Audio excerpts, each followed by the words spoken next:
மாடுகள், எருமைகள் போன்ற கால்நடைகளுக்கு அவற்றின் உரிமையாளர்கள் QR குறியீட்டுக்கு பதிவு செய்ய வேண்டும் என்று மலாக்கா மாநில அரசாங்கம் வலியுறுத்தியது. ஊராட்சி துறைகளில் அவர்கள் இந்த QR குறியீட்டிற்கு பதிவு செய்யலாம் என்று மலாக்கா மாநில முதலமைச்சர் Datuk Seri Utama Abdul Rauf Yusoh கூறினார். சாலைகளில் விருப்பம் போல் திரியும் கால்நடைகளால் சாலை விபத்துக்களை தவிர்ப்பதற்கு இத்திட்டம் உதவும் என்பதோடு கால்நடை உரிமையாளர்களுக்கு எதிராக நடவடிக்கை எடுக்கும் நடைமுறையையும் எளிதாக்கும் என்று அவர் தெரிவித்தார். இந்த QR குறியீட்டில் கால்நடை உரிமையாளர்களின் பெயர், மேலும் முகவரி, தொடர்பு எண் போன்றவை இடம்பெற்றிருக்கும்.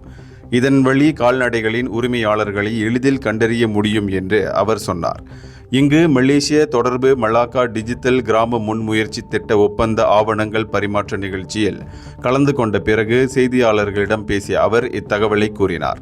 இந்த நிகழ்ச்சியில் தொடர்புத்துறை அமைச்சர் ஃபாமி ஃபட்ஜில், தொடர்பு அமைச்சின் தலைமைச் செயலாளர் டத்தோ முகமது ஃபவுசி முகமது ஈசா, MCMC எனப்படும் மலேசிய தொடர்பு பல்லூடக ஆணைய தலைவர் டான்ஸ்ரீ முகமது சலீம் ஃபாத்தேடின், மலாக்கா மாநில அரசாங்க செயலாளர் டத்தோ அசஹார் அர்ஷாட் ஆகியோர் கலந்து கொண்டனர்.